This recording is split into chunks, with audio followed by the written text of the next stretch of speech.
Bienvenidos a un nuevo episodio de Grooveando.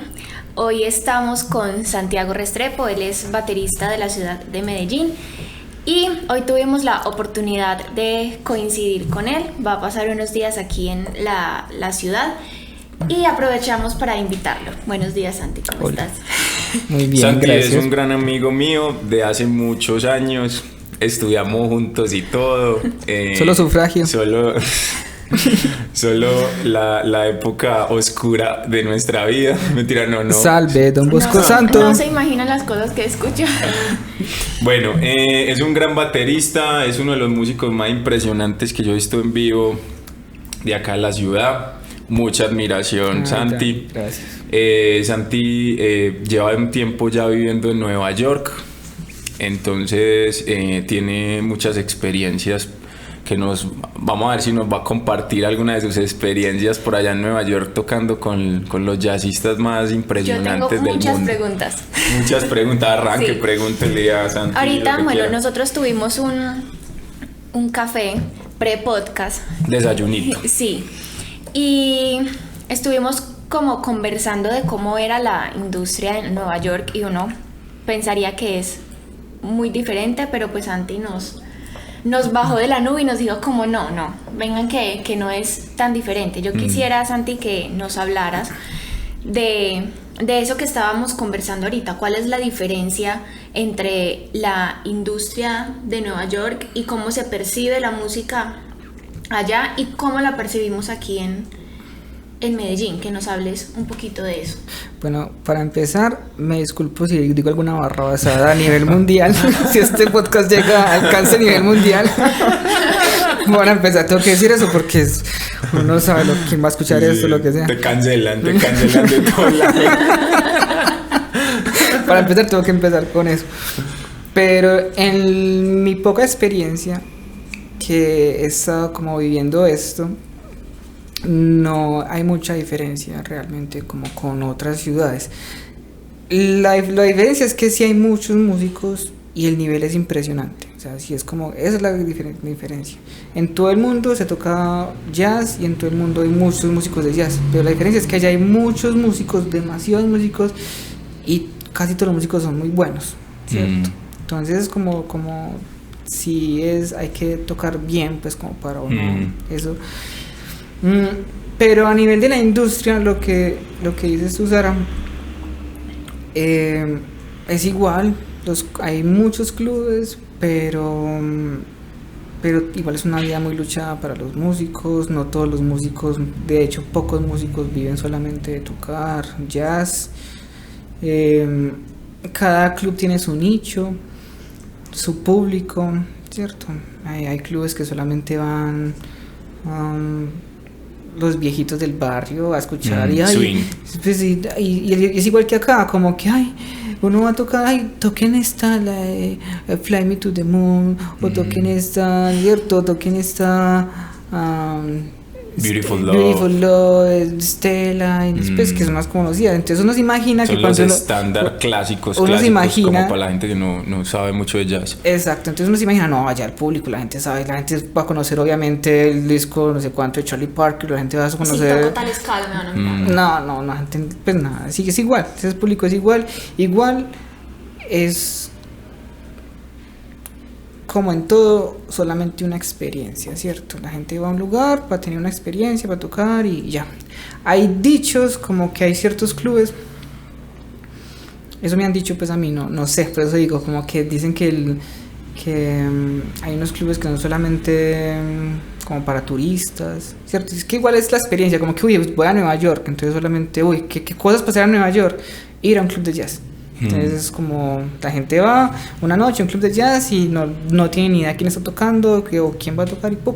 Hay otros clubes que sí van como la gente porque conoce al artista que está tocando, y generalmente el público son como que mitad son estudiantes. Sí. mitad son músicos, mitad son estudiantes y otro poquito son fans, pues como que del género, ¿cierto? Exacto. Entonces, pero es igual, uno qué tanta persona conoce que no son músicos ni estudiantes de música que les gusta el jazz y que conocen de jazz. Sí, es muy poco. Es muy poco, es igual.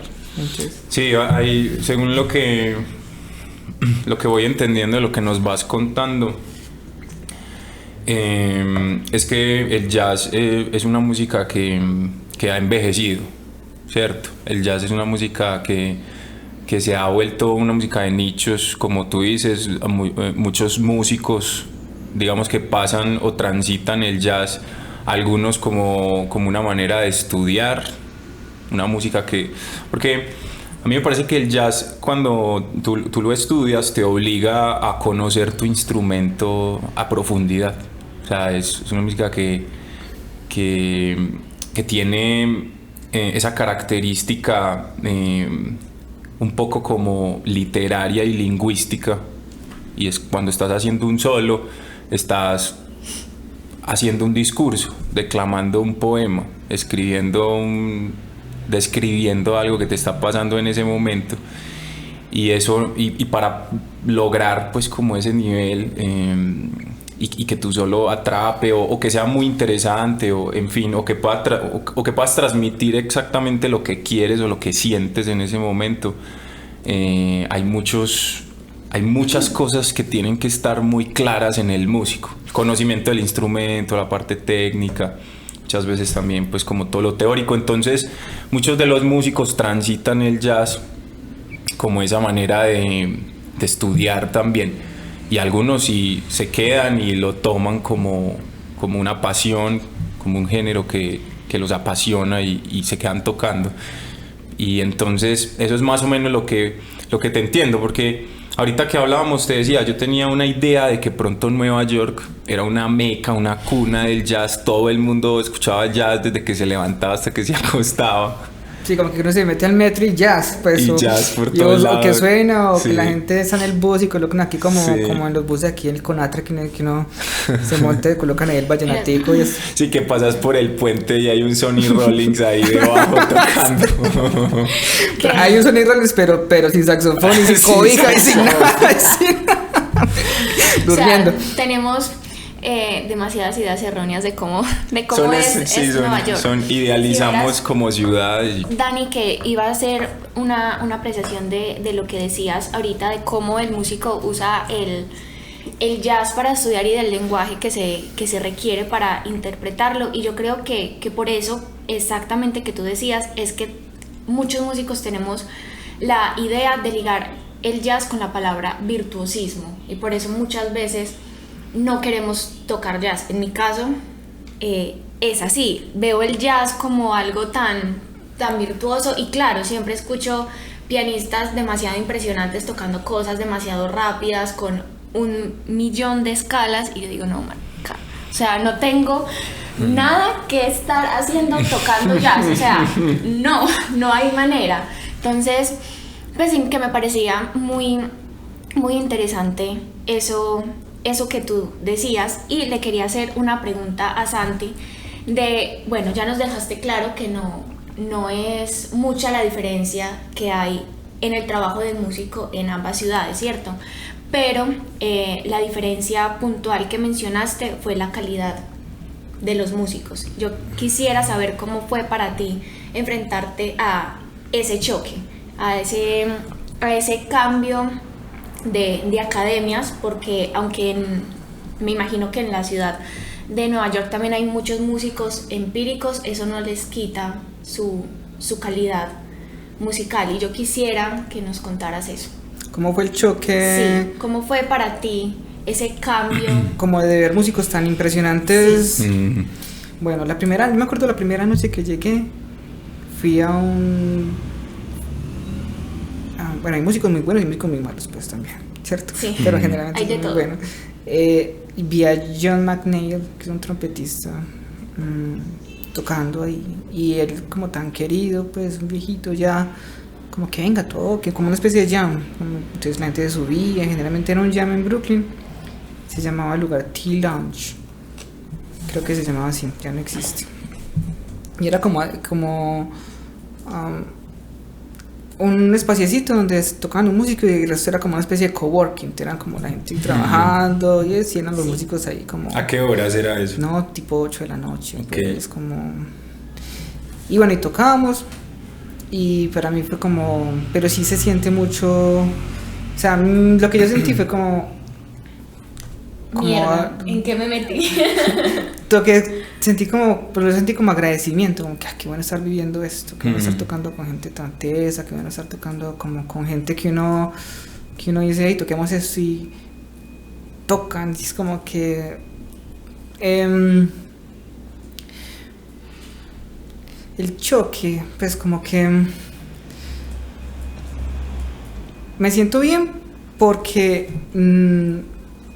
me di cuenta que podía como responder, ¿cierto? Como que podía responder.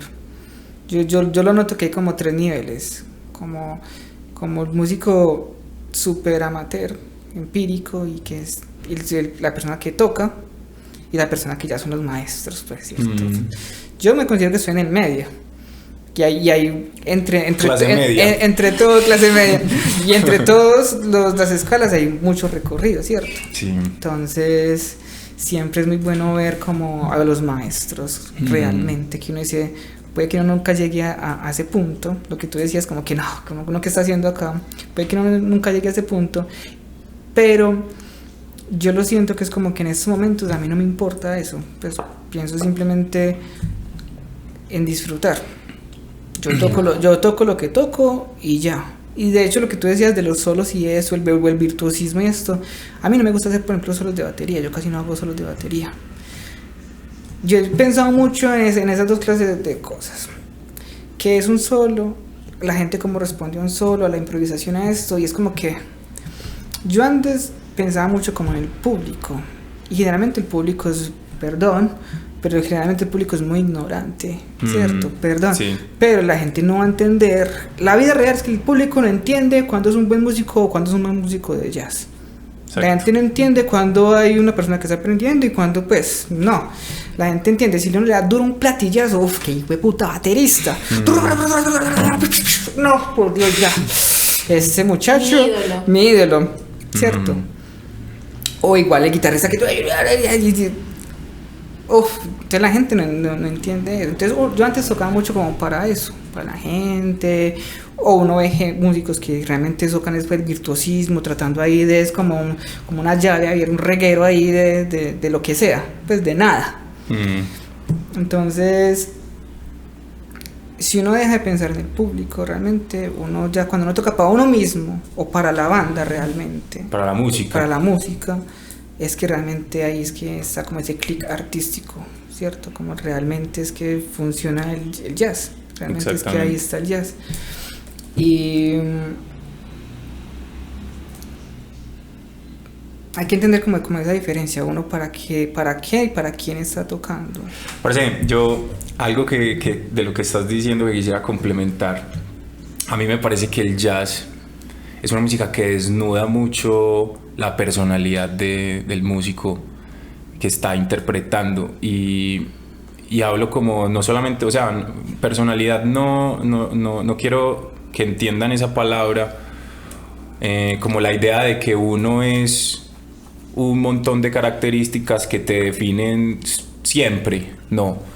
O sea, yo siento o yo pienso que los seres humanos estamos en constante cambio, ¿cierto?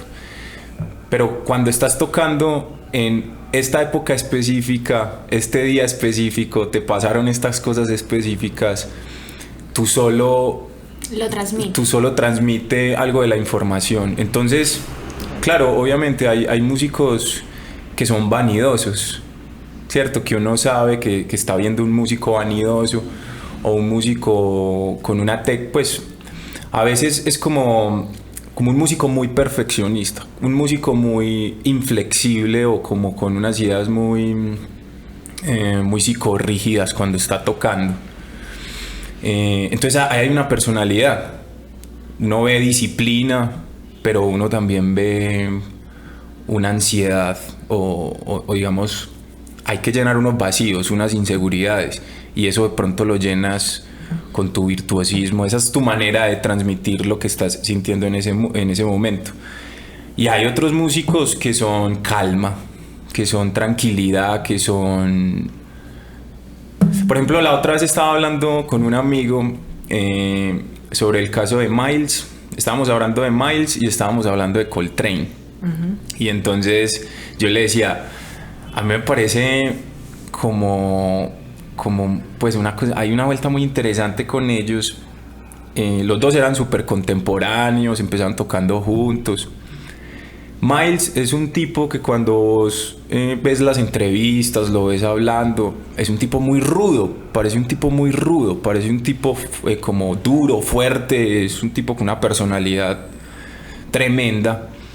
Y cuando vos escuchás a Miles es una dulzura increíble. O sea, hay unos discos hay unas grabaciones y unos solos de Miles que son poesía. Sí, y Coltrane es todo lo contrario. Cuando vos escuchás grabaciones de Coltrane, escuchás entrevistas de Coltrane, lo escuchás hablando y todo, es una dulzura de tipo, es un tipo muy calmado, parece un tipo muy tranquilo. Y cuando lo escuchás es un vértigo y es una búsqueda y es una necesidad de encontrar lugares, de que su saxofón como que tenga toda una aventura, como él decía cuando está tocando.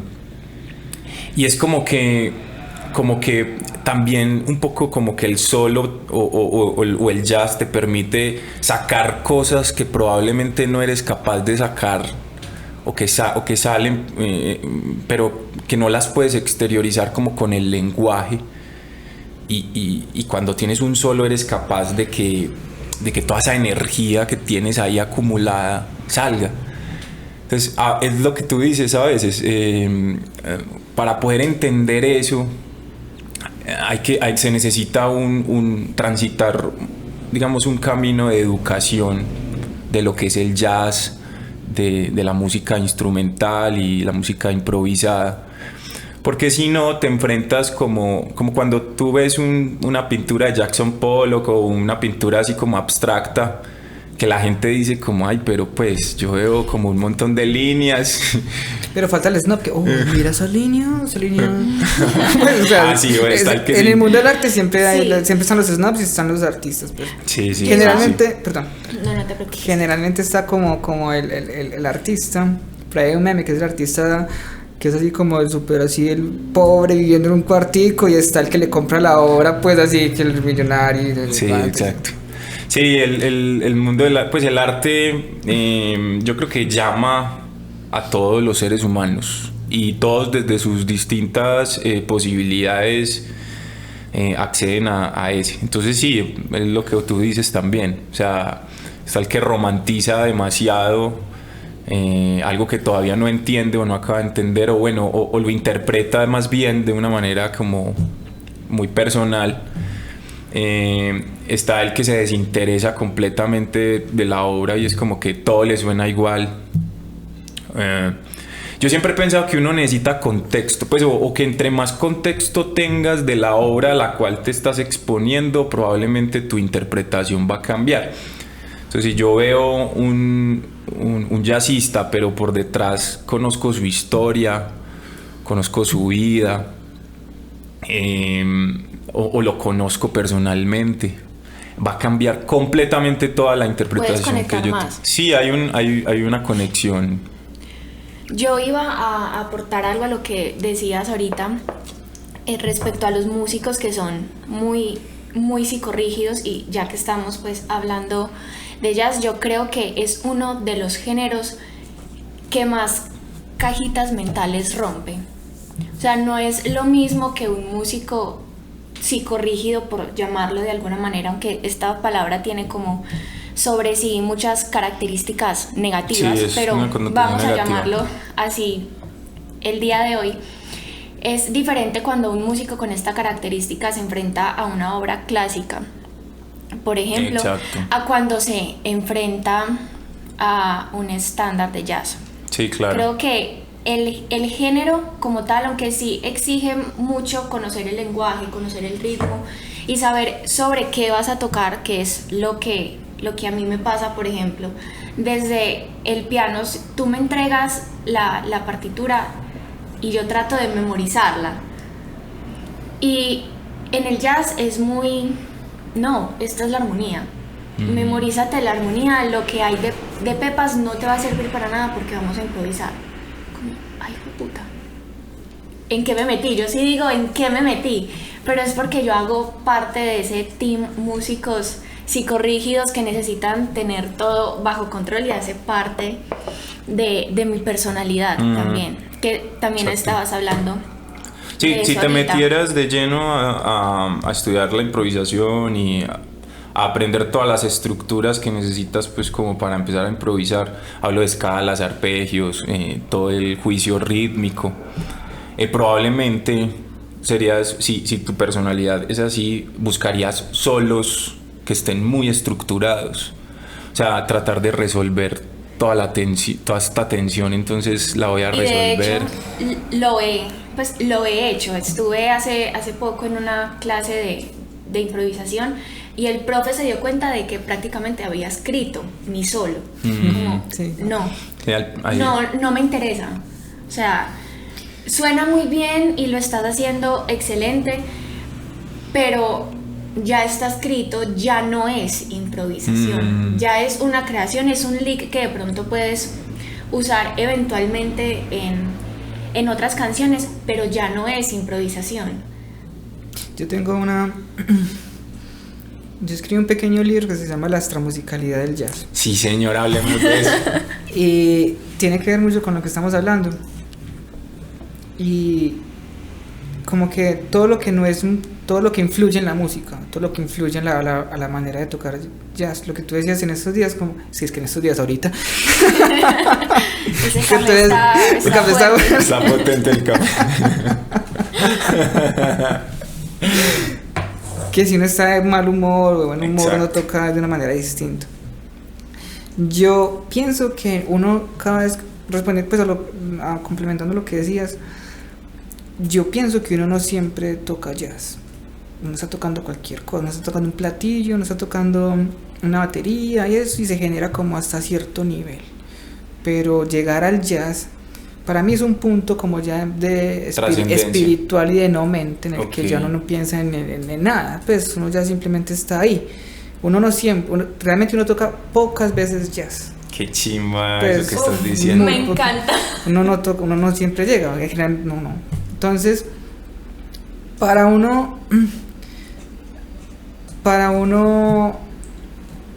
yo lo siento que como varias capas o varios pasos. Hay cosas que tienen que estar supremamente resueltas. La cuestión de armonía y eso, es como que eso debe estar como tan resuelto que eso ya debe ser mecánico. Sí, ni siquiera uno ya puede pensar en eso, pues. Exactamente. O la cuestión, lo que tú decías de los arpegios, la cuestión técnica, eso, si el músico que se quede ahí no está haciendo jazz para mí. El músico que se queda ahí, que piensa en música, no es músico. Es como que es arte, o sea, a donde uno va es realmente expresión, realmente. Entonces, yo cuando, obviamente, si uno está tocando, el tiempo, esto, pero si hay, toda la canción no se la pasó pensando en el tiempo, en eso, ya no hizo música. Pues igual pues te van a pagar, igual el público te va a hacer así, igual lo que sea, pero si la búsqueda es personal, no hay. Sí, estás hablando de una idea de trascendencia, una idea de encontrar como un estado como que es metafísico, al cual uno llega pues como ya teniendo todas esas cosas claras. Y ahí lo importante es con quién uno toca, porque si uno llega a tocar ahí y otro músico está en otra onda o está en esto. Yo soy de los músicos que se nota mucho como mi comodidad o mi incomodidad, depende con quién toco. Okay. He tratado de ser muy como pero no soy capaz, pero entiendes, no soy capaz. Pues. Pero sientes que es una cosa, es una vuelta de egos o es una vuelta de que no hay una conexión. De todo. Si uno está tocando con una persona con mucho ego, lo que sea, que no está tampoco mal, porque pues el ego también hace parte como del camino. Sí. Es inevitable, pues pero el es ego como es inevitable. que uno se siente incómodo digamos, y como que la idea es tocar siempre con gente con la que estés cómodo.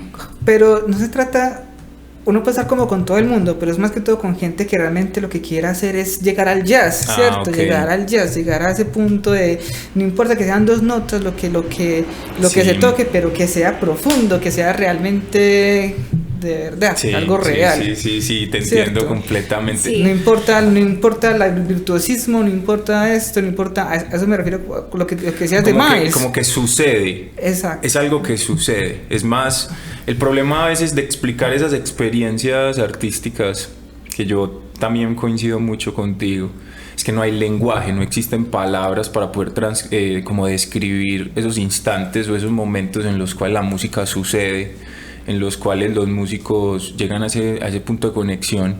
Y sí, tienes toda la razón, yo también lo he sentido. Muchas veces tocando, ahí la cabeza está muy, muy dispersa. Si uno está tocando con problemas en la cabeza, uno no va a tocar arte, uno no va a tocar nada, pues uno va a resolver. Pero ¿no crees, Santi, que por ejemplo transmitir eso también es una forma de arte, aunque no sea el objetivo en ese momento, sino que el observador que está afuera y que está atento a lo que está sucediendo se da cuenta de esas cosas?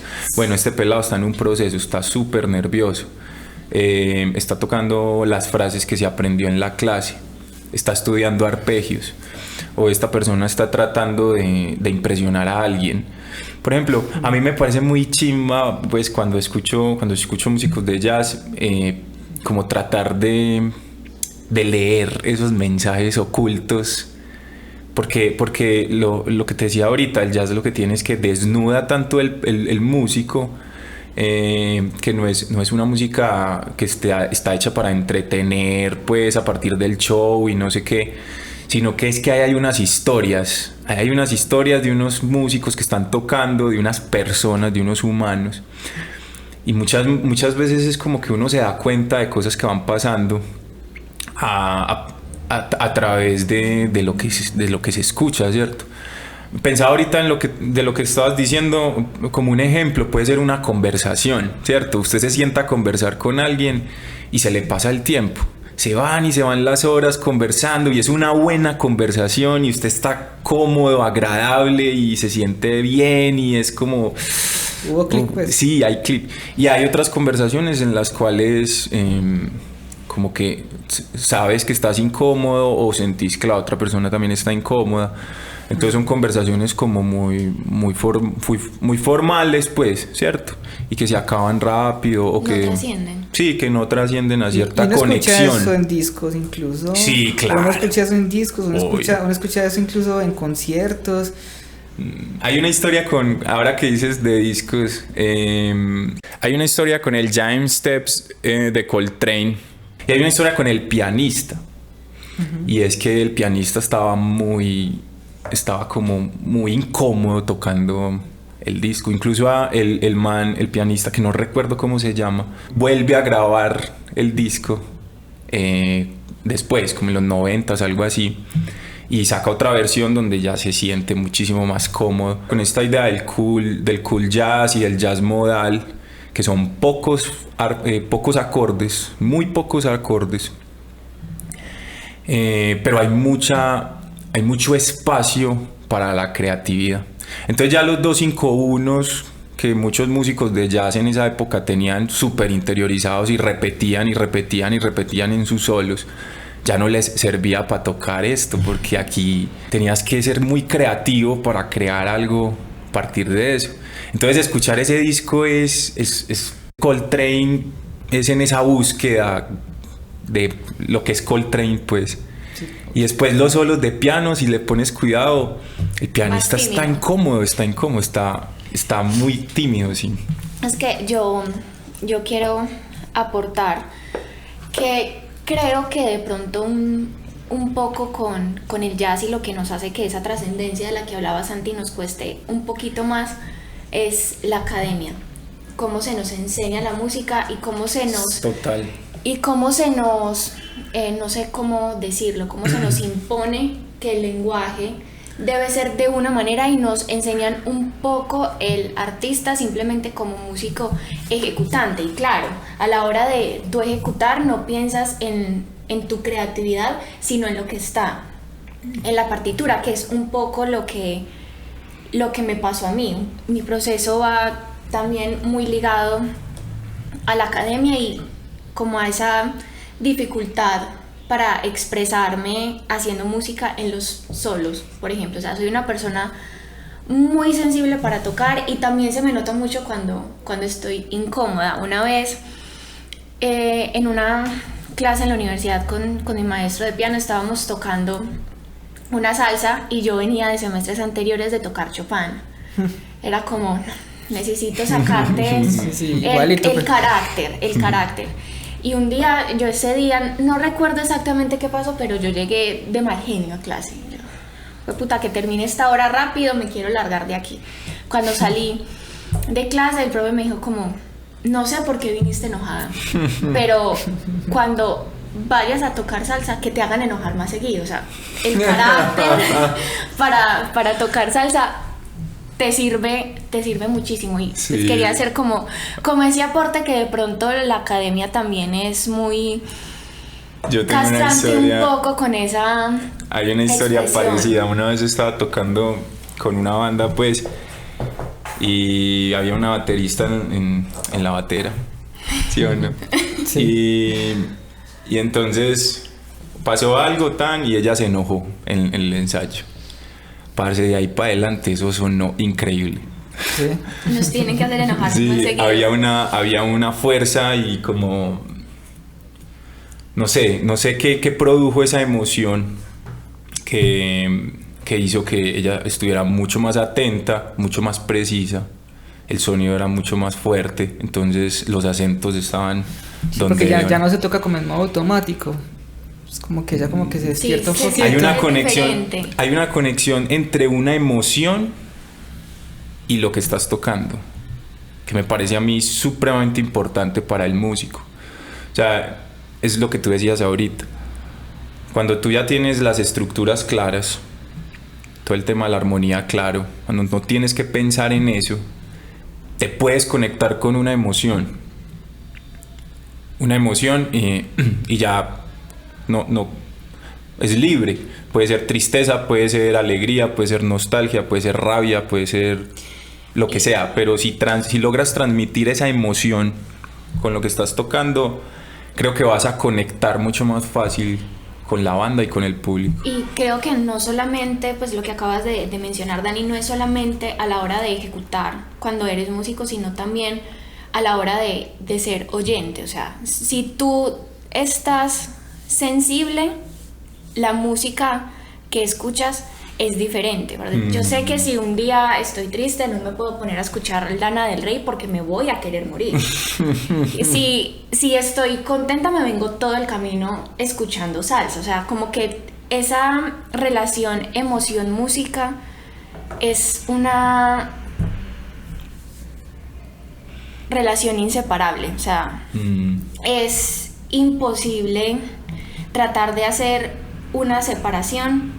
Y nosotros los músicos también a la hora de escuchar música creo que también encontramos una trascendencia ahí bien interesante, porque los músicos podemos escuchar música de dos maneras, como el músico analista, porque yo me siento a veces a escuchar que está... y yo, jue madre, está haciendo esta escala, están haciendo esta progresión, pero cuando me siento a escuchar música solamente para disfrutar, la manera en la que la percibo también es totalmente diferente.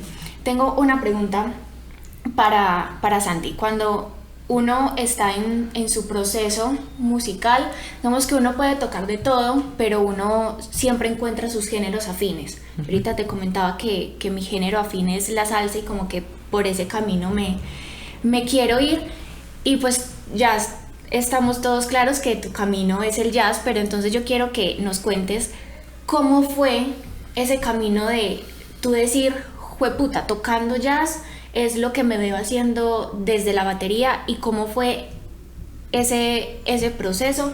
Bueno, creo que yo venía siempre desde la adolescencia, yo tocaba con Dani, tocábamos punk, tocábamos, ¿cierto? Exactamente. Yo amo el punk, o sea, yo soy... Eso me explica muchas yo soy cosas. 50% punkero y tengo una banda que se llama Tomate de Árbol. Todo el mundo sí, escúchenla. Tomate de Árbol. Brutal. Entonces yo siempre estaba acostumbrado como a tocar punk. O sea, imagínate un niño de 12 años tocando punk. Eso era como una... ¿cómo se dice? Atracción. como Ay, un todo el show. mundo, miren al niño de nada. Y eso me gustaba, como que, ay, si yo toco punk y no sé cuánto. Ese es rudo, ese es fuerte. Y yo me acuerdo que cuando salí del colegio, yo no sabía qué hacer. Yo decía, no, música, hagamos esto. Y mi tía me regaló un disco de un pianista que se llama Mal Waldron. Y es que eso es jazz. Y yo, jazz, que eso tan horrible, que eso tan porquería, esa música de viejitos, música de ascensor, música de no sé cuándo, ¿cierto? Lo que la gente piensa. De restaurante. ¿cierto? Lo que todo el mundo en Sí. general piensa, jazz. Uno pone Coltrane en su época de avant-garde, la gente no, eso que es tan, no. O sea, entonces entré a AFIT. Entré a clases de batería con la idea de entrar a AFIT a estudiar jazz, ¿cierto? No sabía lo que estaba haciendo, pues ni idea. Y simplemente me enseñaron a tocar Mr. PC, que es como una canción Estándar de Coltrane, y Blue Bossa. Y yo me acuerdo que no, ya, que eso es tan brutal, que Mr. PC, Blue Bossa, y yo no, eso es lo más genial del mundo. Pero cuando entré pues, porque Sam me dejó entrar porque yo no tocaba pues nada ni nada. Estaban como que listo, entra acá, no sabía ni siquiera solfear, o sea, yo venía a tocar punk, yo no sabía que era un do, no sabía que era nada. Digamos que, a ver, Sam Farley es el decano, el director pues de jazz en la Universidad de AFIT. Listo, hágale. Listo. Entonces Sam Farley me dejó entrar y para mí fue muy duro saber que no sabía nada, de nada. O sea, porque la gente que estudia música en la universidad son músicos desde niños, pues son músicos. Eso para el ego del músico es duro. terrible, como sí. Sí, no, yo te entiendo. Incluso Y yo como que yo no mucho. sabía que era una corchea, o sea, como que es una corchea, y yo, ¿qué es esta mierda? Y dictado por Dios, o sea, que es, o sea, ¿me entiendes? Obviamente me expulsaron la primera vez por malo, porque no sabía nada. Pues yo como que no, Santito, bueno, listo. Pero lo charro es que hay un estándar que se llama Ford. Y yo lo escuchaba mucho y yo decía, uy, qué cosa tan bonita, que el jazz, y me empezó como a gustar un poquito. Y yo me acuerdo que cuando yo perdí ese examen, que yo sabía que si perdía ese examen me sacaban de la universidad, yo cuando entré al metro, ahí en estación Aguacatala, yo ya sé, no, ya suerte, ya me van a echar de este semestre. Es de verdad, o sea, lo que voy a decir es de verdad. Cuando entré al metro, estaba sonando Ford en el metro. Entonces yo dije, fue pucha, qué mensaje de la vida. O es que él ya se está despidiendo de mí, o me está diciendo que siga, o que me va a acompañar siempre. ¡Qué romántico! Sí. Y fue así, realmente. Entonces, bueno, volví a la universidad, me volvieron a dejar entrar, me volvieron a sacar. Me sacaron como 2 veces. Y la tercera vez, y yo tocaba muy mal, pues realmente pues, en los jams y eso, pues no me dejaban tocar, era siempre como por allá, y era para mí, como que tú dices, yo como que, como así, yo estaba acostumbrado a tocar bien, y que, cierto, y conciertos, y ¿qué es eso tan horrible? Y que me hagan a un lado, y me daba rabia no entender de música, no entender de armonía, no entender de eso, que todavía igual no entiendo mucho, pero me da rabia no entender de jazz, no me da rabia no entender de pues todo llega como sí. Y entonces lo que hice yo fue que me encerré a estudiar batería y música y armonía y todo eso por 1 año y medio, solo, todos los días 8 horas tocaba batería, todos los días todos los días. O sea, yo me levantaba, sacaba mi perrita desde entonces y a tocar batería hasta las 5 de la tarde, todos los días. Después me ponía frente a un clavinova que me había prestado mi tío con un vaso de agua a tratar de afinar una nota. Entonces ahí fue que aprendí solo a afinar, a solfear, a dictar armonía, ¿cierto? Y recuerdo mucho un día como a las 2 de la mañana que busqué en internet John Coltrane, ¿cierto? Y me puse a escucharlo y fue como que fue como la revelación. Coltrane es tu ídolo. Sí, Coltrane. Y contanos que estuviste en la tumba y todo de Coltrane. Sí, el año pasado fui a pedir personalmente la bendición. La bendición de Coltrane. Realmente la pedí, realmente me arrodillé y toqué la gramita de donde está enterrado. Y dije, yo soy Santiago Restrepo de Colombia, vengo desde Colombia. Le conté lo que me pasó, pues como que esa noche escuché su música y decidí pues como que mi vida fuera esto y quiero ser un músico de jazz. Se me pone la piel chinita, es como... y le dije pues dame tu bendición de músico. Entonces, y así fue. Entonces para terminar la pregunta, fue que al año y medio de ponerme a estudiar realmente solo y realmente, porque fue solo, o sea, realmente fue, ya volví a la universidad y fue el cambio total. Ya los músicos, ay no, que me da como Santi, bienvenido, bla bla bla. Los profesores, no, es, y era como que yo ay sí, como que mi valor es lo que toco, ¿cierto? Sí, mi valor es lo que toco, o sea, ahí sí ya no me hacen a un lado, ahí sí no sé cuánto. Entonces, eso es triste también. Sí, claro. Pero en cierta manera me ayudó a mí a salir adelante en ese momento. Y bueno, pues me empeliculé mucho con el jazz y ya dije, si voy a tocar esto, tengo que saber todo de esto. Entonces me obsesioné, pues me obsesioné total. Entonces me escuchaba todos los discos de todos los artistas, todo esto, hacía esto, hasta que no me supiera 300 estándares en la batería, pues, o que me dijeran esto, no podía salir. Era así como una personalidad muy, sí, obsesiva y cerrado escuchando. Y ya en ese momento no es así, ¿cierto? Ya como que no tiene como sus épocas. Exacto. Entonces ya en este momento no es así. Calmaste el hambre y te comiste todos los estándares que querías. Y ya es con otras cosas, como que uno va dependiendo. Es lo que te decía ahorita, la personalidad o el ser siempre va mutando, siempre va cambiando. Y hay una cosa que hay que dejar muy claro, es que gracias a la vida en ese momento no tenía que pagar nada, no tenía, vivía, pues, ¿me entiendes? Como que mis papás o lo que sea, no me preocupaba por nada en la vida, que eso es una bendición que no todo el mundo puede tener. Un músico en plena universidad, estudiando, diciendo, y en cualquier área, que le toque una vida bien dura, bien difícil, pues ¿en qué momento realmente va a tener tiempo para sentarse a estudiar 8 horas un instrumento? Exactamente. Pues, ¿o en qué momento? De lo que acabas de decir, tocas tantos temas que ni siquiera sé por dónde empezar. Lo primero es la relación con la academia.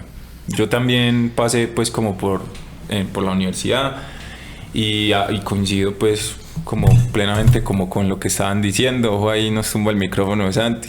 ¿Qué te estaba diciendo? La relación con la academia. A veces yo también pues como que tengo una opinión supremamente crítica con respecto a la manera como se enseña música y arte y no sé pues como de las otras carreras, pero hablo pues como desde mi experiencia. Es un pensamiento súper antiguo, o sea, todo en el mundo ha evolucionado, como menos la academia sigue como metida en su visión. En el mundo occidental. Sí, en su visión del hombre ilustrado del siglo de 18 y 19, que es como la razón y el método a través de la memorización de cosas y ya. Por ejemplo, para los músicos es súper importante el tema de la inteligencia emocional. Entonces me parece que la universidad debería ser un espacio para eso, para sensibilizar muchas de las digamos de los procesos emocionales, psicológicos un poco como del músico, para que haya una real conexión pues como con el arte que se está creando. Bueno, de la academia podríamos hacer otro podcast, hablar horas y buena horas. Idea, ¿no? Buena idea. Sí, despotricar todo lo que podamos. Pero hablas de muchas cosas, hablas de, por ejemplo, la música como un estilo de vida. A mí me parece increíble de muchos músicos. Esta semana también estaba hablando una cosa con un amigo que es baterista, y yo le decía que me parecía muy impresionante esos músicos de black metal y de ese, como de ese mundo, porque es un estilo de vida. O sea, ese músico no solamente se sube a un escenario y hace música, sino que es toda su vida centrada en ese ocultismo y en esa, digamos, como en ese nihilismo muchas veces que transmite esos géneros de música. O el punkero que tiene un estilo de vida, que es un punkero de verdad, pues, o sea, no es un visajoso ahí con una banda para tener likes, sino que vive la vida desde esa filosofía un poco como satírica y como cínica de lo que es un punkero. Y el jazzista también, que es una forma de vida. Incluso el jazz en sus comienzos en el siglo XX y el blues tiene una tradición que no fue una música que nació en un salón de clases, no fue una música que nació en una universidad. Fue una música que nació en la calle, en los burdeles. De hecho, hay un mito que dicen que el jazz antes se escribía J-A-S-S. Exactamente. Que era el perfume de las prostitutas de New Orleans. Eso es un mito, sí. Pues, pero... Porque olían a jazmín. Olían a jazmín, y de ahí viene como... Sí, incluso hablemos un poco como de la historia del jazz. Esos primeros burdeles en New Orleans... Primero, saber que Estados Unidos es un país de migrantes, siempre lo ha sido. Y en esa época a New Orleans llegaban personas como de Europa, africanos, más o menos hay que volverse mucho. Es que lo que pasaba en esa época fue que, bueno, era como... El sur, New Orleans está en la parte sur de Estados Unidos, y hace relativamente poco había acabado la esclavitud. La esclavitud y la guerra civil. Entonces muchos como liberados, muchos llegaban a New Orleans. Y venían del sur, del Mississippi, y el blues eran esos cantos de ellos, pues, de trabajo, que eran cantos de trabajo, los spirituals, que eran como cantos de iglesia también. Y coincidió con que estaba la Primera Guerra Mundial. Entonces, siempre que hay una guerra mundial, eso es un boom, pues eso se arma un mierdero a todos niveles, pues. Literalmente. Entonces... estaba también el ragtime, que era como las pianolas, que era estilo burdel y toda esta cosa. Entonces se unió ahí. Después eso se le conoció como el Dixieland. Y el Second Time. Y eso duró como más o menos, pues, hablando muy resumidamente, eso duró como más o menos hasta los 30. De ahí es Louis Armstrong, ¿cierto? Y la verdad, Dixie es una música muy genial, pues es una música muy, muy genial. De hecho, la historia de la batería, como súper resumida, es como que todas esas orquestas de Dixie, cuando eran contratados para tocar, entonces había un bombo solamente, había alguien que tocaba los platillos, entonces eran como muchos músicos que tenían que tocar varias partes, frente a la gente que decía, no, yo no tengo para pagar todo eso. Entonces los músicos que decían, no, yo toco bombo y me invento alguna cosita para pegarle con el pie y está aquí, ¿cierto? Entonces ahí fue que se armó la batería. Después hubo una migración a Chicago y Estados Unidos en los 30. Después vino la Gran Depresión de Estados Unidos en esa época. Sí. Y ahí fue la época de esas orquestas de swing grandes, de las big band. De las big band, sí. Después vino el bebop en los 40, y para muchos músicos de jazz realmente el jazz empieza desde esa época. En el bebop. En el bebop, para músicos, para muchos músicos de jazz. Ahí es que realmente empieza como la verdadera improvisación, y ahí realmente empieza como el jazz. Y qué pena que te interrumpa, Santi. ¿Sabes también como por qué hay esa idea? Es porque esa música que se hacía antes, en los 20, en los 30, el swing, el Dixieland, el swing y las big band, generalmente eran música que se hacía para bailar, era música comercial. Entonces era música muchas veces que se convirtió en un negocio en Estados Unidos. Entonces habían muchas personas, muchos inversionistas que formaban su banda con muchas veces músicos negros, pero la mayoría de gente que iba a esos clubes, que tenía el dinero como para disfrutar pues de esas noches de baile, eran blancos. Y hay que hablar de los problemas raciales que tuvo Estados Unidos después de que llega un momento de la abolición de la esclavitud, que eso es como en 1860, eso es como finalizando siglo XIX. Y entonces ahí arranca todo ese proceso histórico, que todavía estamos en eso, de la aceptación y la tolerancia a saber que somos un país de migrantes y que hay una diversidad impresionante, ¿cierto? Y Estados Unidos, pues todos sabemos que tiene esos problemas de racismo. Entonces, esa música que se hacía para blancos en los 40, hay un boom artístico de los músicos negros que salían de tocar de esas orquestas y decían, ahora sí vamos a ir a hacer música. Se iban para los bares nocturnos a tocar toda la noche. Sí, hasta por la mañana. Hasta por la mañana. Y era el momento en el que el músico hacía música para él.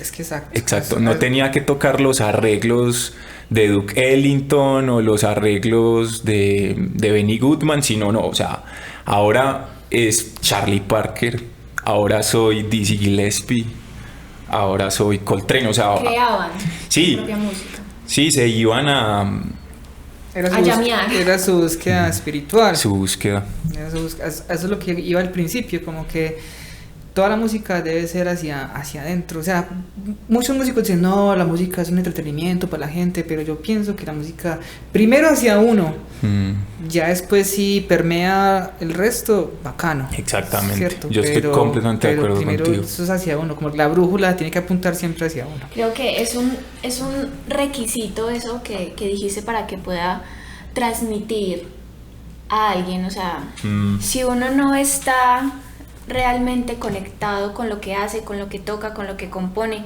difícilmente va a poder llegar a otra persona. Y uno ve cuando ve músicos, que artistas entre comillas, son músicos que realmente son pantalla. Hablemos de Instagram. Uno habla de Instagram y uno ve que el arte está reducido a 15 segundos de un reel de un marica mirando así, sonriendo, y ya. Eso ya es, mejor dicho, el artista.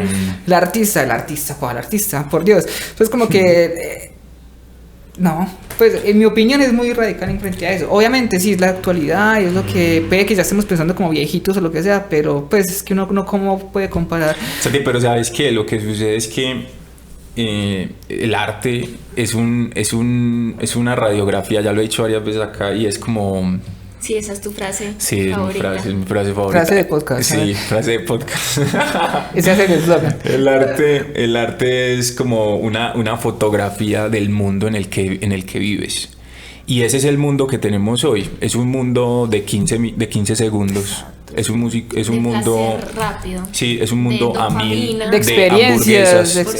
Es un mundo en el que todo tiene que tener una finalidad práctica y utilitarista. O sea, yo la otra vez hablaba con un amigo, él me decía como, a mí me parece que el arte no es útil, y él veía pues mucha belleza en la inutilidad del arte, pero yo lo que pienso, o lo que pensaba en ese momento un poco era como por qué todo tiene que ser, digamos, como pensado en fines utilitaristas. ¿Por qué? Porque hay una visión del mundo que tiene que ser productiva. Entonces, ahorita todo tiene que ser productivo y entre más rápido produzcas, hay una visión de éxito. Y el éxito está asociado con lo bueno, porque así, o sea, la gente, tú ves como que la gente exitosa, o sea, que tiene dinero, per se ya tiene que ser respetada. Ya es alguien que lo logró, ya es alguien que merece admiración. Y yo opino completamente contrario a eso. O sea, yo no voy a admirar a alguien que no conozco simplemente porque tiene dinero o simplemente porque tiene una visión de, entre comillas, éxito. No, a mí me interesa, por ejemplo, pues una cosa personal. Respeto mucho más al ser humano cuando lo conozco. Esta persona es buena gente, esta persona no me... Yo tengo varias apreciaciones de todas las cosas que acabas de decir. Hablabas como de que todo tiene que tener un fin, y ya que mencionaste también ahorita, Santi, lo de las redes sociales, yo creo que las redes sociales, aunque sí han sido muy útiles para el artista, también nos han hecho mucho daño. ¿Por qué? Porque entonces estamos viviendo alrededor de la satisfacción inmediata y los resultados rápidos. ¿Qué pasa? De que queremos tocar cosas en determinado tiempo, que nuestro proceso no es así. Queremos unos resultados inmediatos porque el tema de las expectativas. Porque es a lo que el mundo nos está llevando y exigiendo. Y lo que decías ahorita de la productividad, claro, 15 segundos, pero no ves el músico cuánto practica antes de grabar ese reel de 15 segundos. Y el tema al que voy es como, si no muestras lo que estás haciendo actualmente en las redes sociales, te sientes obsoleto. O sea, sí, vas a sentir que no estás trabajando en pro de algo, por ejemplo. Y es una idea... No, ya voy a terminar. Yo llevo 8 días sin redes sociales y no puedo negar que tengo una ansiedad tremenda de, hijo de pucha, voy a perder seguidores. Sí, porque a eso nos ha llevado también la industria, porque a través de Instagram me contratan para tocar, para dar las clases, pero entonces si mi yo artista no está ahí, entonces dejo de ser artista. Creo que no, y por eso estoy haciendo como también el ejercicio de, juepucha, no solamente valgo por lo que posteo en las redes sociales como artista, ni por lo que toco, ni por absolutamente nada. O sea, Sara como un ser social vivo y partícipe de una sociedad ya vale por algo. Creo que las redes sociales han sido una herramienta maravillosa, pero usadas de una mala forma nos lleva... Es que son herramientas, o pues lo que iba a decir es que son armas de doble filo. Pero un poco lo que yo creo que, pues, o lo que yo quiero decir, que creo que trata de decir Santi también, es que el músico como que, o los artistas han perdido, bueno, más bien no lo voy a decir así, de pronto el medio nos ha presionado a perder los procesos, a perder, a dejar de disfrutar el proceso de hacer un disco, por ejemplo. O de poder encerrarme un año a producir. Sí, o 2 años a encontrar cuál es la voz que quiero transmitir en mi música. Sí. Y estar obligado a tener que subir una cosa todos los días de 15 segundos. Me acuerdo mucho una vez que estaba grabando un disco, parce, en un super estudio como músico. Y el man, empezamos el día de grabación, súper bien, bacano, y este músico era foto, y empezamos a grabar, A la mitad de la grabación, ese músico para abajo, que no, parece deprimido, es que he posteado todo el día que estoy grabando un disco y no tengo este número de likes. Y empezó a tocar mal todo el resto del disco y eso, era como, era preocupado, era grabando y viendo el celular. Exactamente. Es como Sí, que es que- yo como que hacer estúpido, parce, pues como que a quién le importa, pues como que toca. Ese tema es muy fuerte, Santi, porque, o sea, en el tema artístico, pues mira el ejemplo tan claro que nos acabas de dar, pero si lo extrapolamos a la vida normal de las personas, el buscar validación a través de los likes es un tema demasiado complejo, o sea, Eso de es un, salud es un emocional. problema, y es un problema con la juventud, con los pelados más jóvenes, Sí. que encuentran el sentido de su vida a través de la validación de una red social. likes. Yo creo que eso tiene que ser bien direccionado. En cierta manera, si yo no hubiera buscado la validación musical, es que no sé si en mi caso haya sido buscar la validación. No creo que lo que yo hice de encerrarme, estudiar de esto, haya sido por la gente. No, pero En origen sí fue porque me dio muy duro el no sentirme como Apreciado. Sí, no sé si sí, como no sentirme como músico, ¿cierto? Como que yo no soy músico, entonces. Pero yo creo que todo tiene que ser direccionado igual hacia uno mismo. Pues como que en mi caso, en mi Instagram no eso, no, yo no soy activo, yo lo uso es para ver bobadas y mandar bobadas a mis amigos. Ya, Memes. solamente hago eso, pues no soy el más activo, ni pues la verdad es que no es algo que me importe mucho. Pero lo que tú dices, ahí, eso es una herramienta y ahí te contactan y contactan a la gente y lo contactan a uno pues como para todo, para muchas cosas. Es como la hoja de vida actual. Ay, qué cosa tan triste. Pues la verdad me parece muy triste eso porque es como que yo a veces veo músicos jazzistas, ¿cierto? Jazzistas y que son 500,000 seguidores pues para poner un número y uno ve es como que, por Dios, qué cosa, qué. ¿Cierto? sí, como que no encontrás, ¿qué la, haciendo? no encontrás la profundidad que estás buscando, No, ni la nada. Y trascendencia. en la vida real, o en la escena, o en lo que sea, o pues no son nadie. Son alguien para el público De Instagram. para el público de redes y eso, pero para el mundo real de la escena o de los músicos que uno admira, lo que sea, nada. Pero entonces ahí va la cuestión, pero entonces ¿quién tiene más éxito? ¿Cierto? Exacto. Esa persona que tiene seguidores o esa persona que no y le toca una vida más dura o lo que sea, entonces Yo tengo varios comentarios de lo que decías. Yo siento que la relación con los demás es muy importante, pero eso es distinto a la validación. O sea, uno se construye a partir de las relaciones con los otros, porque así creas una imagen de lo que uno es.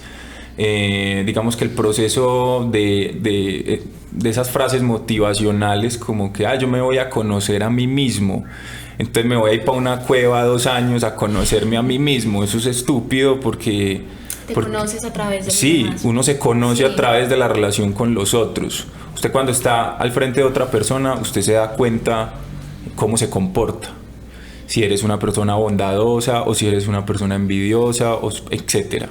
Y ahí hay un proceso de autoconocimiento en la relación con los otros, no necesariamente es un acto de validación.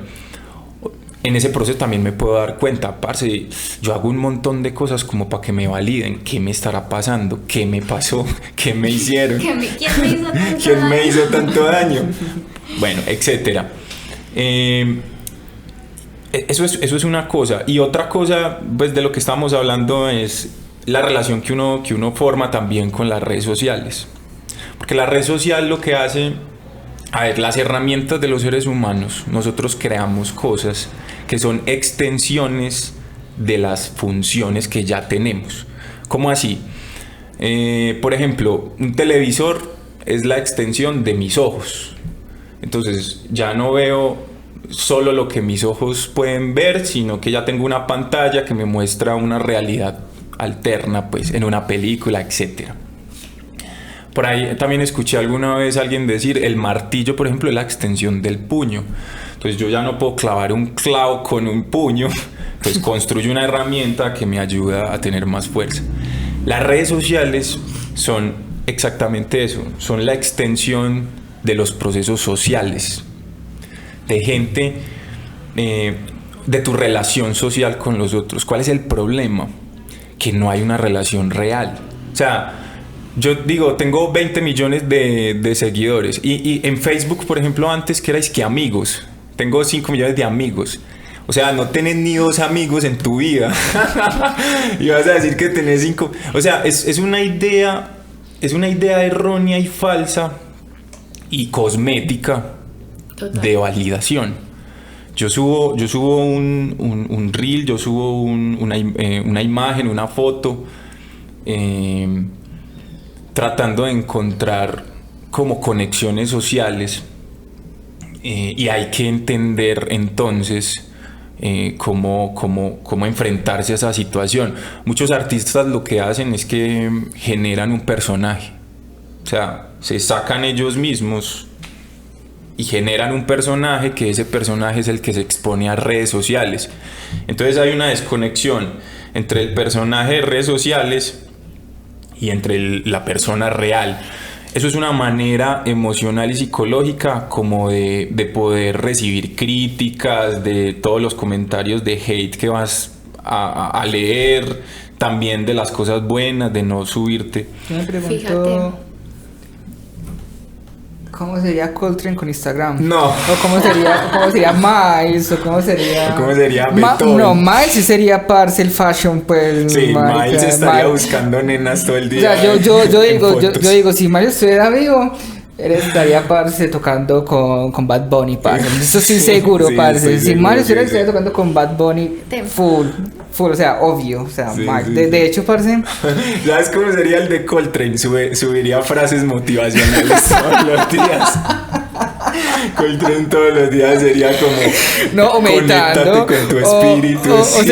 sería así, o tomándose la foto en la roca, así, En la roca. al lado de En la Himalaya. India. Eso sí. En la India. Iba a decir que ayer que estuve en la universidad saludando gente, estábamos como conversando de esto y unos profes me compartieron un meme, pues sí, un meme frase que decía como: me encanta tu vibra en las redes sociales, pero lástima que te conozco en persona. Que- O sea, hay una... yo no quiero utilizar esa palabra, pero la voy a utilizar porque para eso Dale, existe. con toda. Que es la autenticidad. Y el problema de... Y hay un dilema grande. Y la pregunta es: ¿qué tan auténtico tiene que ser un músico o un artista? Y auténtico, lo que me refiero a lo que te decía ahorita. No quiere decir nada con la originalidad, pues, sino más bien es un tema de yo vivo mi música. Entonces, yo soy rapero en la calle y en el estudio y en los conciertos. Pero no como que yo tengo una vida distinta, pues soy un soy un Maluma, un reggaetonero, pues, o tengo una vida como, digamos, Distinta a ese proyecto. Sí, y entonces cuando voy a subirme al escenario me disfrazo completamente y soy completamente otra persona. Que eso me parece que pasa mucho con el pop, por ejemplo. El pop es muy cosmético. A mí me parece el pop... incluso nace la idea del pop art, nace muy ligada a la idea de producción del capitalismo. Es como, bueno, vamos a producir en serie, arte en serie. ¿Para qué? Para que sea reproducible y para que sea comercial y para que la podamos vender. O sea, vamos a convertir de esta profesión del artista, vamos a hacer un producto y ese producto lo vamos a vender. ¿El pop qué es? El pop es el reflejo de la sociedad en la que vivimos. Ese es el reflejo. Todo está construido para ser útil y vendido. Incluso lo venden con la intención de que se te dañe rápido para que tengas que volver a comprar otra cosa. Por eso una canción ahorita, un éxito, un hit, vos vas a mirar los hits, duran 15 días. 15 días. Y uno con la esperanza de que si uno graba un disco, pues no. Uno con la esperanza es que no va a grabar un disco. Ya nadie graba discos porque ese capitalismo se ha llevado también a la música y quieren sacar hits y no les interesa producir un disco porque, claro, me gasto un año produciendo un disco, incluso más, cuando en ese año puedo sacar 2 canciones que Y van a más ser éxito. hits, me van a dar reproducciones y dinero. Yo creo que en este momento hay mucha gente haciendo buen arte y vuelvo y caigo como en eso que critico tanto, que es como decir que es bueno y que es malo. Mejor dicho, yo creo que hay gente que está haciendo cosas que tienen una profundidad artística, pero hay que escarbar, hay que irse a Spotify, a YouTube, a todas esas, pues a todas esas plataformas de streaming de música y escarbar. Y si uno escarba, encuentra cosas muy buenas. Yo he hecho el ejercicio de buscar en playlist 60 temas y uno empieza, encontrás un man que te conecta un montón, que escuchas sus letras y son brutales, o músicos de jazz que conoces pues como, por ejemplo, hace poco conocí un guitarrista, bueno, hace poco no, ya hace unos años que vengo escuchando un guitarrista que se llama Julian Leitch. Es una cosa, a mí me encanta, me parece que es un tipo que es capaz de transmitir y tiene una sensibilidad enorme. Y no es nada fashion, pues. Y no es nada. Sí, exacto. Son como los llamados músicos independientes. Sí, busca y encontrás. Y no es un man que tenga millones de seguidores ni nada de eso. Y se nota, pues, como en su trabajo, porque él viene como desde el 2018, más o menos, haciendo un disco por año. Cada año saca un disco. Te das cuenta que hay un proceso que es, como tú decías, hay una búsqueda muy inmanente, muy personal, muy introspectiva, de encontrar un sonido y de transmitir un montón de vainas a través de su música. Y no es el show de Instagram o el show pues de redes y de YouTube, que lo que me importa es pues como los números, ¿cierto? Yo creo que en el arte hay músicos de todos lados, y yo personalmente, y creo que nosotros no nos interesa tanto los números, ¿cierto? Yo también tengo un proyecto como artista que se llama Horizonte Índigo. Hice un disco en pandemia, y una vez hablando con un amigo me preguntó: ¿y vos por qué hiciste ese disco? Y yo le dije: parce, porque si no hacía ese disco, yo no sé qué iba a pasar conmigo en pandemia, weón. En el jazz hay un baterista que se llama Bill Stewart, que es, pues, o sea, para la gente que no lo conoce, no es nadie, obviamente, pues, porque, bueno, ahí no tiene nada de redes sociales, no tiene nada, o sea, es que nada. No lo encuentras en redes sociales. Uno lo encuentra en discos, lo encuentra me imagino que en Wikipedia. Los discos pues, están en y él pues Bill Stewart es uno de los más grandes, pues, para mí. Y siempre está tocando con gente increíble, siempre está viajando, siempre está ocupado. Pero nada, pues Instagram no existe, pues no existe. Lo que decía ahorita, hay que escarbar, y buscar. No, y ahorita que estás hablando de eso, recomendanos ya de música, recomendanos discos o jazzistas que hayas conocido en Nueva York, que estén activos o que te gusten. Bueno, Santiago Restrepo. Por ejemplo, yo me acuerdo que en EAFIT conocí a Joel Frank, que es un saxofonista impresionante. Sí. Desde que lo escuché tocar en EAFIT, pues como que trato de seguirlo por ahí, las cositas que monta. También allá conocimos a Rob Hofstein. Mi proceso fue este. Es tratar de... cada artista, yo lo hice como de dos maneras. Cada artista, hice de dos maneras. Primero cogía todos los músicos y me aprendía la historia de todos y escuchaba toda la discografía de cada uno. Eso lo hice con Louis Armstrong, y todo desde el principio, con Louis Armstrong. ¿Te devoraste todos los discos? Todo, hasta donde podía, porque hay discos pues que no consigue. Pero es súper importante tener contexto. Sí, claro. Ese fue el proceso mío, como cada uno, desde donde dije, desde acá empezó el jazz. Entonces, Louis Armstrong, después todas esas bandas de Dixieland, todo esto, después en los 30, lo que más podía, pero tanto, que no puedes. Después al bebop con todos los exponentes, hasta que Coltrane, todo, ¿cierto? Esa fue como la experiencia. Ya después de eso yo me quedaba como con lo que más me gustaba, ¿cierto? Entonces, depurado. Sí, depurado. Entonces cada época tiene como sus sus matices. Sus momentos de podría como de cada época dar como algunos de una. partes. Por ejemplo, tratar de escuchar mucho la época de Louis Armstrong, pero no la época de Louis Armstrong de orquesta, sino de Louis Armstrong tocando como con sus Hot 5 y Hot 7. Eso era como ahí realmente está como la esencia del swing con Louis Armstrong.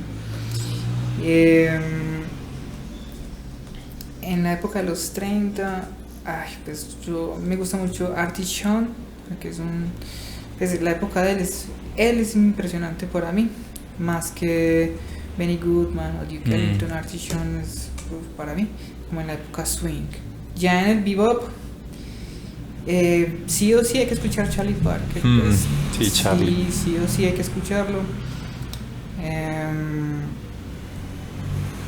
Me gusta mucho Lenny Tristano también. Uf. Sí, es que lo bueno de Lenny Tristano es que era como muy solito, ¿cierto? Era como muy solito, muy él, ¿no? Como tratando de explorar un poco más.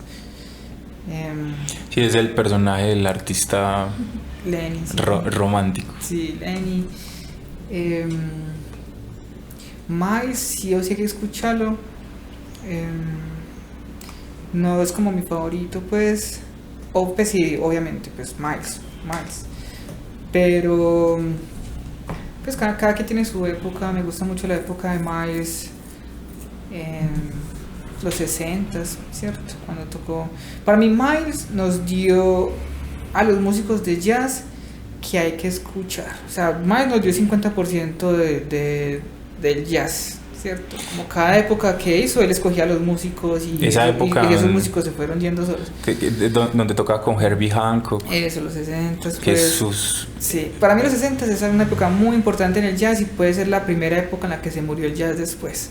Porque los 70 ya después vino la parte de los sintes y el funk, la y como fusión, la fusión, y para mí el acid. Para mí el jazz murió en los 60s y revivió en los 90s, o en los finales de los 80s, ¿cierto?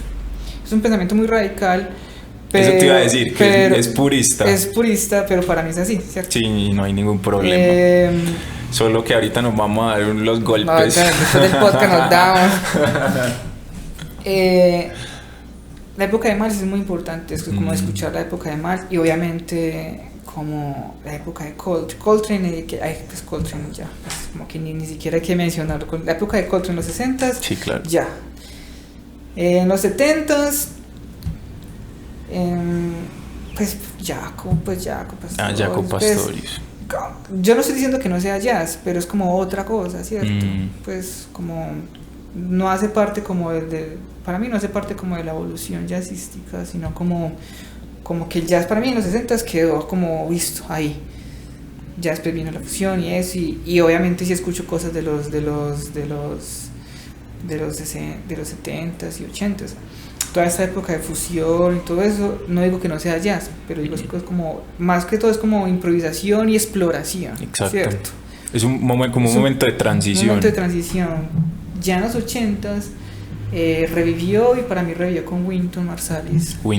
Para mí revivió. Wynton Marsalis es, sí, esa época de del Wynton, músico actual, yo creo que más influyente. Sí. De los más influyentes. Una conocida mía, digo conocida porque antes éramos como más amiguitos, ya no hablamos tanto. Es prima de él. Prima de Wynton Marsalis. Sí, es muy charro porque ese sí era muy charro, porque una vez yo estaba en la casa de un amigo y estábamos en el basement, en el sótano. Y estábamos ahí jugando, eso fue un Thanksgiving, y estábamos ahí jugando cartas y llegó pues esta chica, y así, y me colocó así el hombro acá, y me dijo, hey, how you doing? ¿Cómo estás? ¿Tú qué haces? Y yo así todo, no, soy baterista de jazz. Y yo, qué bueno, yo soy cantante de rap. Y yo, qué bueno, sí. Un primito mío toca la trompeta. Y yo, qué bueno por él, pues, bacano. Toca jazz, yo, pues bacano, sí. Pues. Sí, toca en una orquesta, pues como que ella no tiene ni idea quién es él. Pues, sí. Toca por allá en la Lincoln Center. En la Lincoln Center, y vos como, bueno. Oh my God. Sí, se llama Wynton. Y yo me acuerdo que ya estábamos, porque un amigo mío nos miramos así, miramos que así, como, así, Wynton Marsalis. Y vos como... Y ella se llama Ronnie Marsalis. Es una bacana.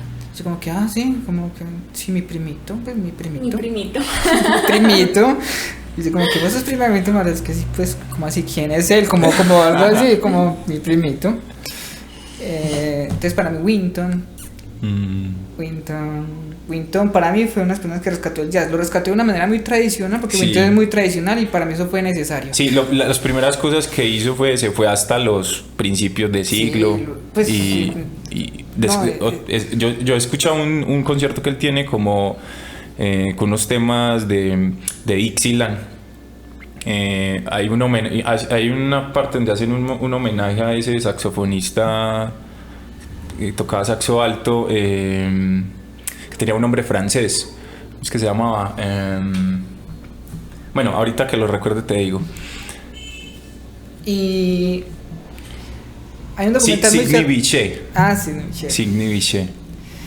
Hay muy charro porque hay un documental de Wynton, jovencito, así tocando fuera de la casa, así en New Orleans, así con una gorrita así como todo, muy charro, como todo liandrita, y tocando ahí en la trompeta, así como para los vecinos, pues como en el documental, y por allá la mamá gritándole, ¡que entrate! Y él dice, en mero documental, como que, ¡cállate! Y dice, ¡shut up! Y sigue tocando, pues como que es muy charro como ver esa humanidad en los músicos. Exacto. Y el hermano también es un monstruo, saxofonista. Sí, Brownford. Y entonces como que en los 80 escuché mucho pues Wynton. Para mí, si uno va a tocar jazz, no se puede, uno tiene que swinguear, pues.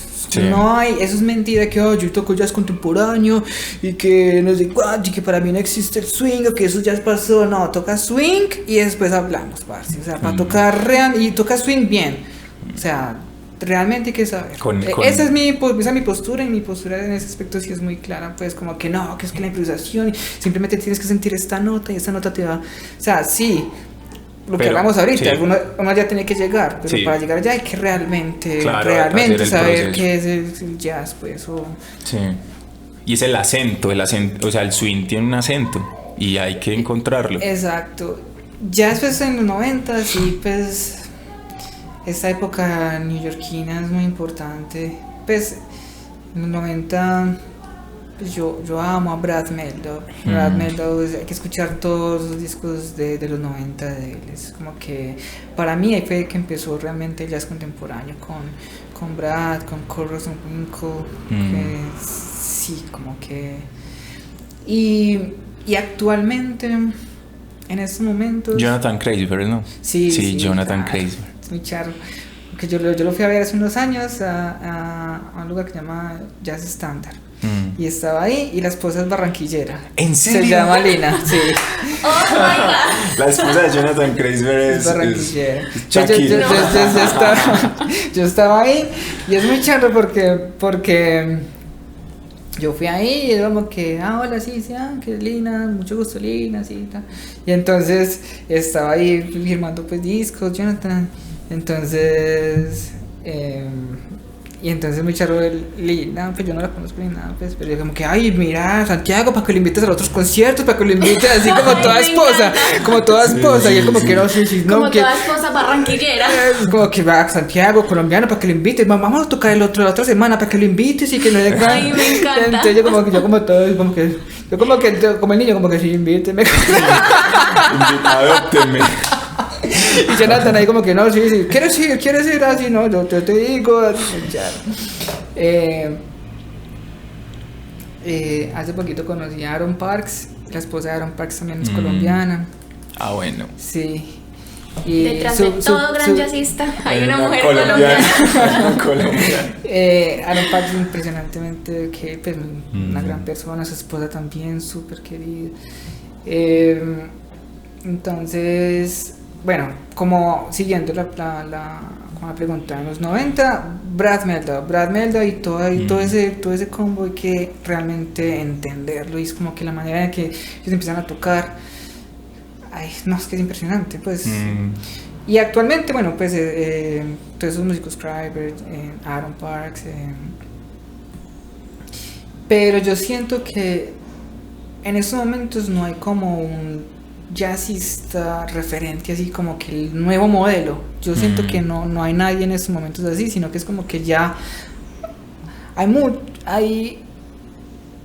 yo no siento que haya alguien nuevo para seguir así como famoso, como famoso creando. Sí hay mucha gente nueva como en Nueva York y eso, pero son gente que ya a mí me gusta mucho, que yo sigo y que yo soy fan de ellos, pero son nadie, ¿sí me hago entender? No soy nadie famoso, no soy nadie,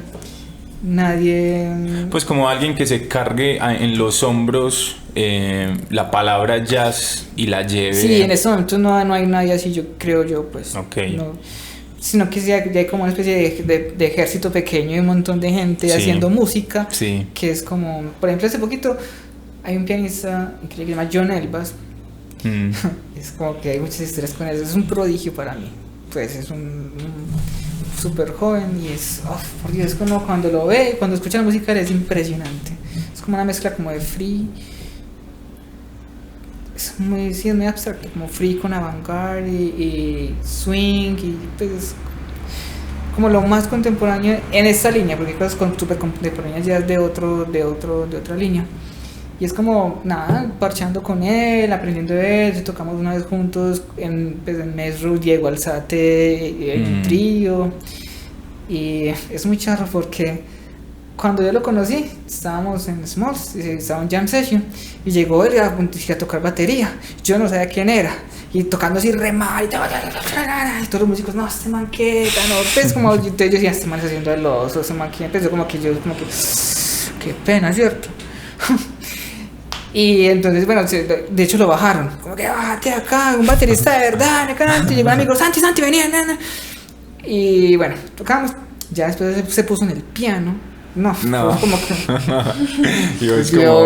y obviamente pero todos sabían quiénes eran, menos yo. O sea, todos sabían que era un chiste interno y vos no. Decías como pobre ser humano. Realmente quería aprender a tocar batería o estaba aprendiendo y uno lo veía por ahí.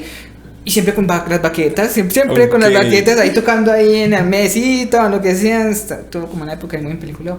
Y entonces son como esa clase de jazzistas actuales, retesos, increíbles, que no son famosos, que la están luchando, que eso, y le acaba de comprar el disco a él personalmente por $15 y yo se los transferí así como directamente a él, me pasó los discos, me pasó partituras por si quería como aprender de la música de él, y es como que eso es para mí eso es la actualidad. Y no solamente como en jazz, sino que como en todo, como bueno, cuando uno sigue los músicos que no son nadie entre comillas, pero que a uno realmente lo llenan como artísticamente, como les recomiendo a John Elvas.